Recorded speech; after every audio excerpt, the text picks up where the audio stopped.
আওয়ামী লীগ আগামী ১০০ বছরেও আর ফিরে আসতে পারবে না বলে মন্তব্য করেছেন বিএনপির ভাইস চেয়ারম্যান জনাব শামসুজ্জামান দুদু। সকালে জাতীয় প্রেস ক্লাবের মিলনায়তনে জাতীয়তাবাদী নবীন দল কেন্দ্রীয় নির্বাহী কমিটির আয়োজনে বিএনপির সাবেক চিফ হুইপ জয়নুল আবেদিন ফারুক সহ বিএনপির জনপ্রতিনিধিদের উপর ন্যাক্কারজনক হামলায় জড়িত হারুন বিপ্লব গংদের বিচারের দাবিতে প্রতিবাদ সভায় প্রধান অতিথির বক্তব্যে তিনি এসব কথা বলেন। এ সময় জাতীয়তাবাদী নবীন দলের সভাপতি হুমায়ুন আহমেদ তালুকদারের সভাপতিত্বে বিশেষ অতিথি ছিলেন বিএনপি চেয়ারপারসনের উপদেষ্টা অ্যাডভোকেট মোয়াজ্জেম হোসেন আলাল, ঢাকা আসনের সংসদ প্রার্থী ইসহাক আলী সরকার সহ আরও অনেকে। সরকারকে অনুরোধ করব যত দ্রুত সম্ভব ফেব্রুয়ারি মাসে প্রথমে হোক মাঝে হোক একটি দিন ঘোষণা করতে হবে, একটি তারিখ ঘোষণা করতে হবে।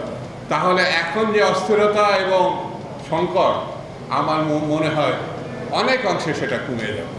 আওয়ামী লীগের আগামী ১০০ বছরের মধ্যে ফিরে আসার কোনো সম্ভাবনা নেই, কোনো সম্ভাবনা নেই। আওয়ামী লীগকে হত্যা করেছে, খুন করেছে, সেই হত্যাকারী আছে শেখ হাসিনা।